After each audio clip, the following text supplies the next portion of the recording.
Shalom, shalom, bien-aimés dans le Seigneur. Que la paix du Christ soit avec chacun de nous. Je suis votre humble serviteur, l'évangéliste Nicodème Dovenon. Je viens ce matin rendre grâce une fois encore à l'Éternel. Je viens ce matin, une fois encore, dire merci à l'Éternel pour ses bienfaits dans nos vies. Je profite une fois encore pour rendre hommage à mon papa, le révérend prophète Jean-Flavien Paté, père fondateur du ministère prophétique de la Pleine Moisson, où je sais, en tant que pasteur titulaire du temple de Porte-Nouveau. Bien-aimé dans le Seigneur, de ta position, qui que tu sois ou que tu sois, je bénis également ta vie dans le Seigneur. Et je prie que la paix de l'Éternel demeure sur toi, que sa grâce demeure sur toi. C'est une grâce pour moi d'être devant toi encore ce matin, pour te parler d'une chose capitale. Mon message tournera autour de la repentance. Mais avant tout, nous ne pouvons rien sans l'Esprit, afin que tu puisses entrer dans la révélation de cette parole, afin que tu puisses discerner quelle est la volonté de l'Éternel pour ta vie. Nous allons donner la première place au Saint-Esprit. Lui qui est l'enseignant, lui qui est le maître, lui qui nous enseigne toutes choses, afin que cette parole te touche, afin que ton cœur soit touché.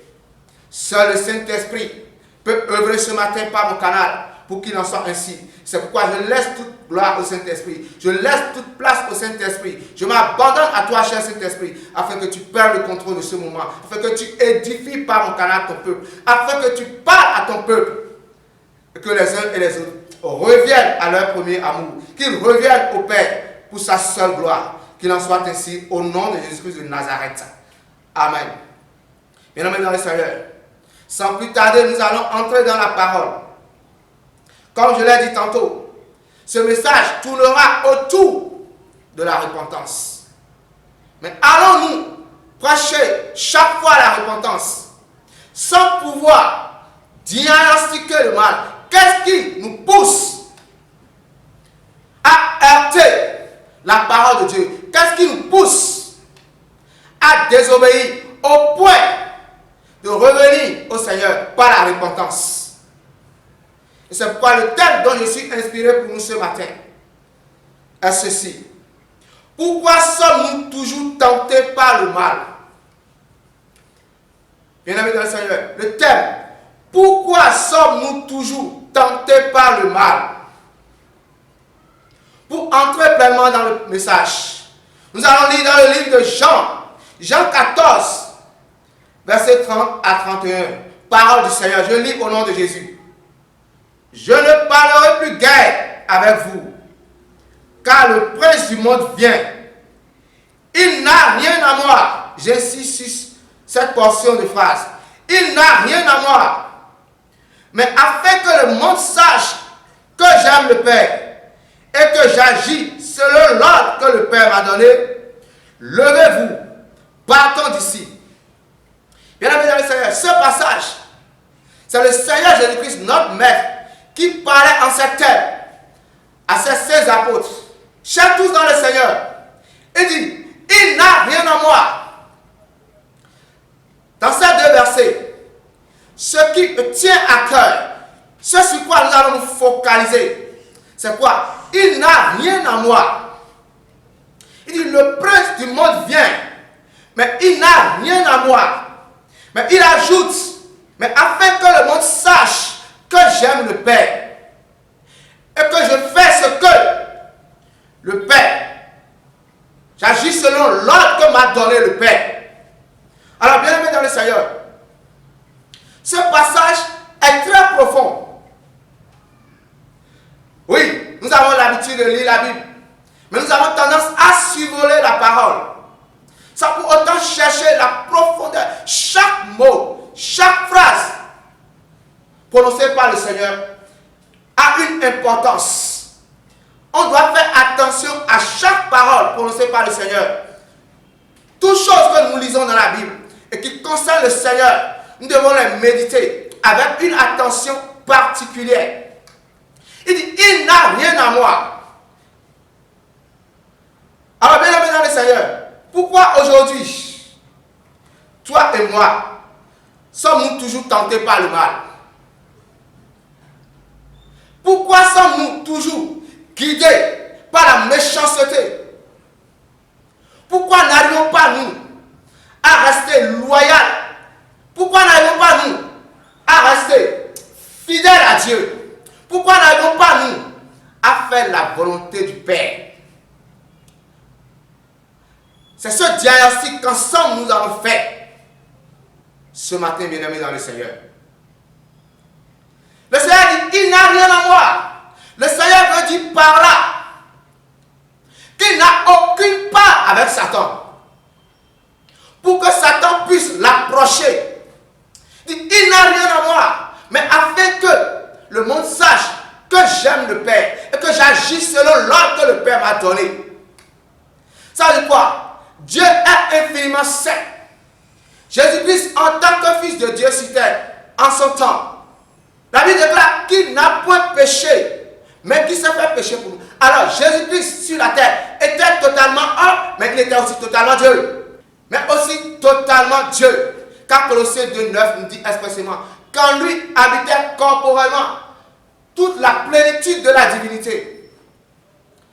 Alors, Jésus-Christ, en tant que Dieu en homme, le mal ne pouvait pas le côtoyer. Il est parfait. Jésus-Christ est parfait.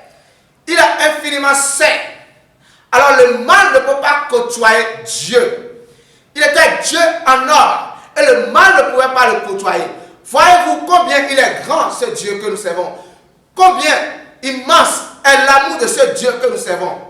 Ce Dieu qui est parfait, infiniment saint, et que le mal ne peut côtoyer. Le mal ne peut pas rôder, le mal ne peut pas rôder dans les paramètres du Seigneur.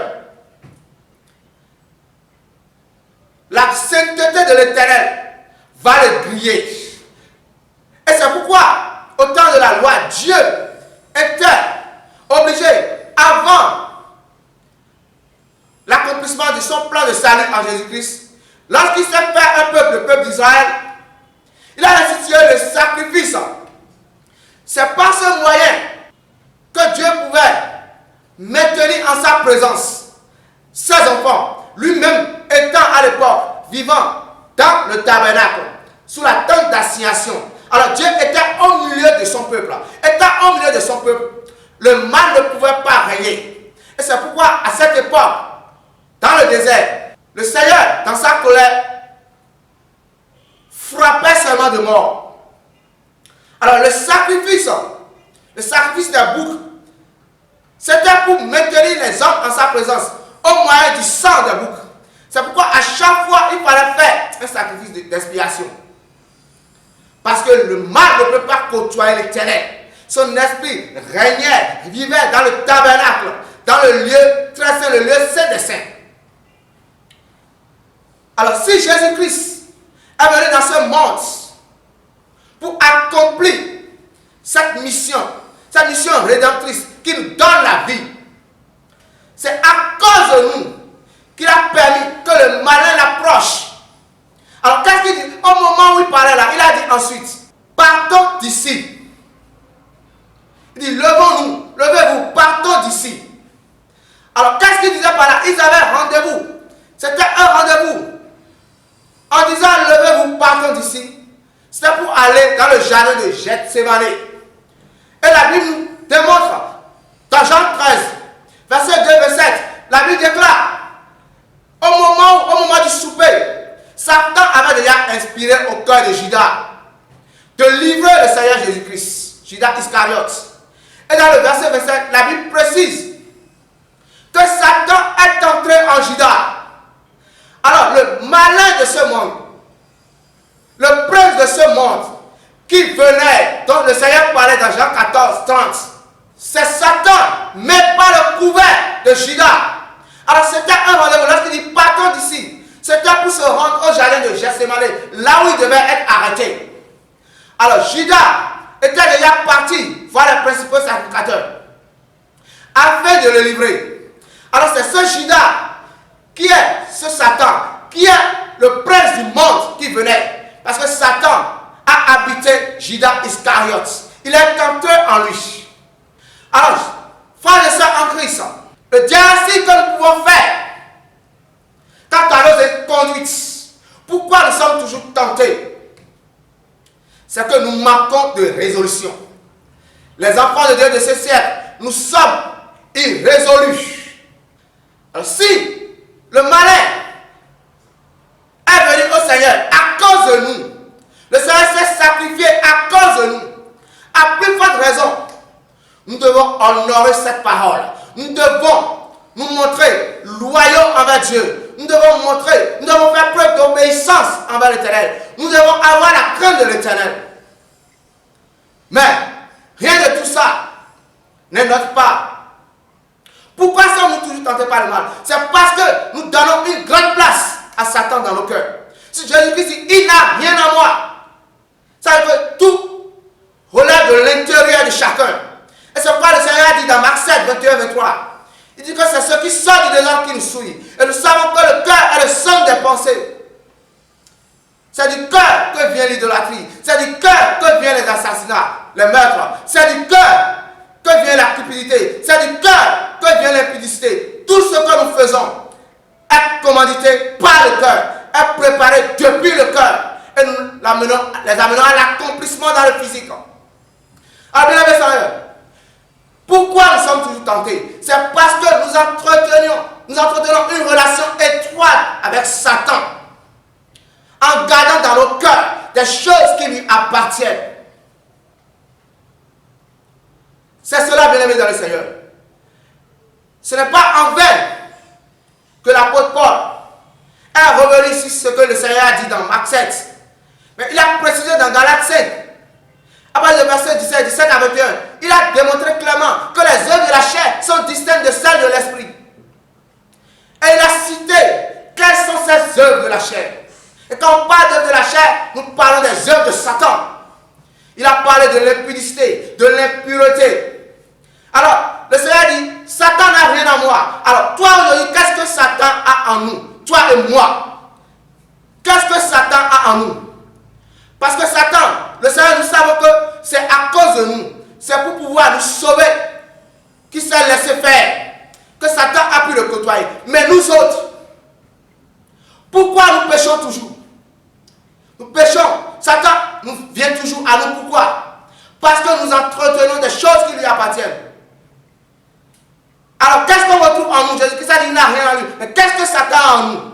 Il a en nous l'impudicité, l'impureté, les querelles, les divisions, l'amour de l'argent, la luxure, même les essais de table, l'ivrognerie, les dissolutions, les divisions.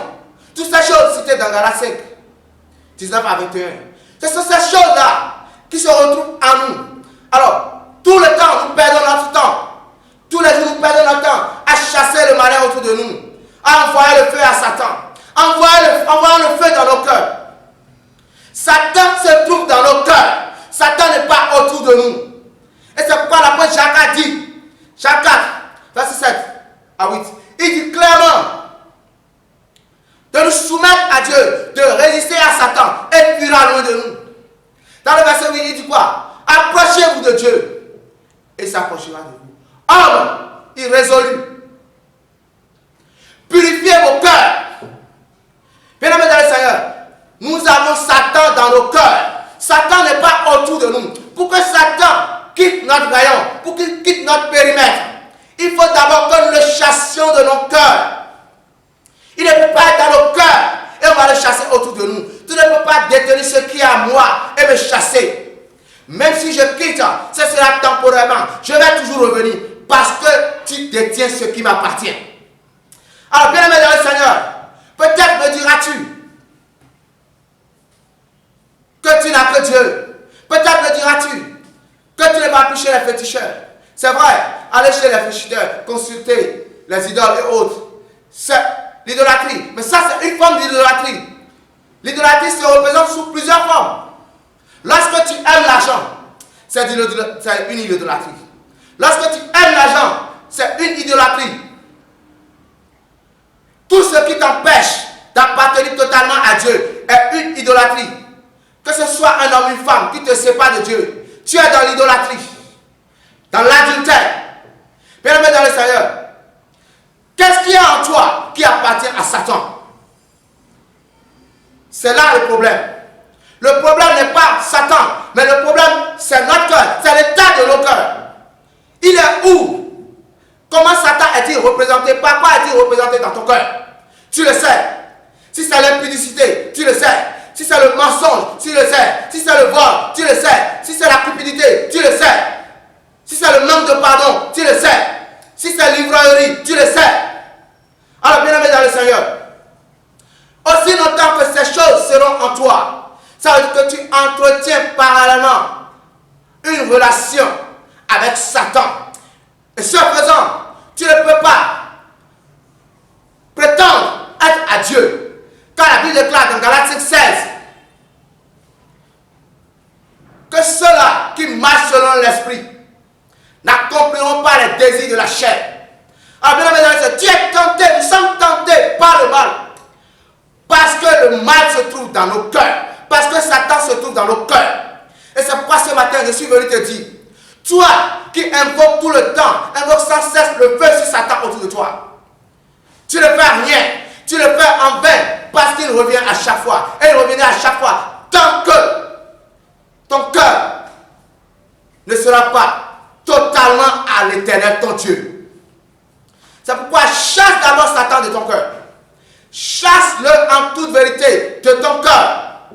Répands-toi et reviens à l'Éternel, ton Dieu. La repentance, ce n'est pas venir confesser à chaque fois.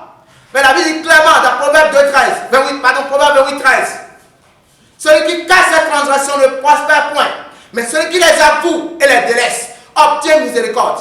Alors nous demandons pardon à Dieu et nous n'obtenons pas miséricorde. Pourquoi? Parce que nous sommes dans le désordre, parce que nous sommes irrésolus. Chaque fois nous venons demander pardon et quelques secondes après, nous reprenons les mêmes choses. Alors que la Bible dit que celui qui va obtenir miséricorde, c'est celui qui confesse et abandonne. Alors, où en es-tu dans tout ça, bien-aimé dans le Seigneur? Tu es tenté par le mal, parce que tu n'es pas prêt à servir le Seigneur. Ne pas aller chez le féticheur, ne fais pas de toi un chrétien.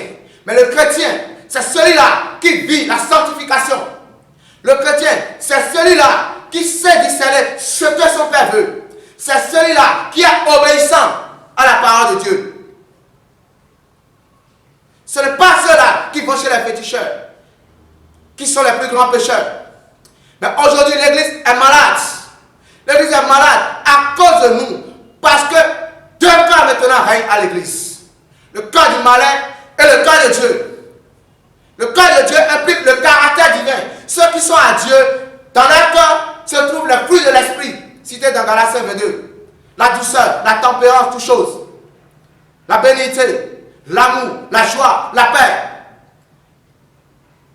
Mais de l'autre côté, c'est aussi vrai que le Seigneur dit que le malin est venu semer l'ivraie parmi les bons grains. Mais cependant, est-ce que nous allons nous focaliser toujours sur cette parole pour demeurer médiocres? Allons-nous toujours voir en ceux-là qui n'adorent pas la parole, qui sont livrés, parmi nous qui nous réclamons enfants de Dieu, parmi nous qui disons que nous avons confessé le Seigneur? Il y a pire. Nous sommes irrésolus, totalement irrésolus. C'est pourquoi, bien aimé dans le Seigneur, le temps s'y prête. Les signes s'accomplissent au jour le jour. Les signes précurseurs au jour le jour. C'est pourquoi, aujourd'hui, je t'appelle une fois encore au nom de l'Éternel à la repentance. Bien aimé dans le Seigneur, répands-toi. Répands-toi et cherche à revenir à ton Dieu avant qu'il ne soit trop tard. Chaque jour, les signes précurseurs, les signes annonciateurs du retour du Seigneur s'accomplissent progressivement. Jusqu'à quand vas-tu remettre à demain? Selon la tradition juive, ces derniers, lorsqu'ils pêchent, alors pour se faire pardonner par Dieu, ils venaient à lui, ils se mettaient dans des sacs, ils s'enroulaient dans la cendre, ils déchiraient leurs vêtements. Mais au temps de Joël le prophète, l'Éternel a fait dire par Joël, déchirez vos cœurs et non vos vêtements. Alors bien aimé dans le Seigneur, je saisis ce passage pour te dire, ce jour, déchire ton cœur, déchire ton cœur, déchire ton cœur et reviens à l'Éternel. Au lieu d'invoquer le feu sur Satan autour de toi, invoque ce feu dans ton cœur afin que ton cœur soit purifié. Invoque le feu sur ton cœur afin que cela soit purifié, bien-aimé dans le Seigneur. À quoi beau jeûner, faire toutes choses, alors que nos cœurs sont loin de Dieu. De la bouche, nous l'adorons, mais loin du cœur. Aujourd'hui, nous jeûnons sans cesse. Lorsqu'on veut demander quelque chose à Dieu, on ne fait que jeûner, prier. Alors nous continuons pas à jeûner avec des cœurs impurs. Alors nous continuons pas à jeûner en désobéissant à Dieu. Dieu ne prend pas plaisir à de tels jeûnes. C'est pourquoi, revenons au Seigneur. Je vous le dis aujourd'hui, parce que j'en suis mandaté. Ma mission est de vous prêcher la repentance. Ma mission est de prêcher au monde la repentance. Commençons par l'Église. Le Seigneur m'a dit expressément et à un téléviseur, il m'a dit le 26 février 2019 sur ma couche, Nicodème, donne-moi un message fort sur la repentance. Et c'est pourquoi je viens te le dire. Je ne l'ai pas lu dans la parole, mais il est venu me le dire. Les gens pensent que Dieu ne parle pas, mais Dieu continue de parler par son esprit à ses serviteurs, selon sa volonté, selon son plan pour leur vie. C'est cela qu'il m'a demandé. Et je ne dérogerai pas à cela. C'est pourquoi je suis venu te dire, répands-toi et reviens à l'Éternel ton Dieu, avant qu'il ne soit trop tard. Cherche ton Dieu. Reviens à ton premier amour. Sois résolu et viens à ton Dieu, afin d'obtenir miséricorde. Toi qui es tombé, ce n'est pas grave. Ton Dieu est un Dieu compatissant, qui regarde au cœur. Si tu reviens à lui d'un cœur sincère, n'est-il pas écrit dans 1 Jean 9 que Dieu est fidèle? Il est juste et fidèle pour nous pardonner le péché, pour nous purifier, si nous les confessons. Dans 1 Jean 2, nous savons que nous avons un avocat défenseur auprès du Père, Jésus-Christ de Nazareth, qui intercède pour nous. Qu'est-ce que Dieu veut voir? Dieu veut voir ta sincérité. Aucun de nous n'est encore parfait, mais nous marchons vers la perfection. Nous nous perfectionnons au jour le jour. Et c'est la sanctification qui nous mène, qui nous conduira dans les liens de la perfection. Alors, bien aimé dans le Seigneur, si tu es tombé, ne regarde pas en arrière, mais regarde à ton Dieu. Relève-toi et marche. Mais si tu te laisses vaincre, tu auras tout perdu. Car la Bible dit que quoi? Ceux qui persévéreront, ce sont ceux-là qui vont vaincre. Ce sont ceux-là qui seront sauvés.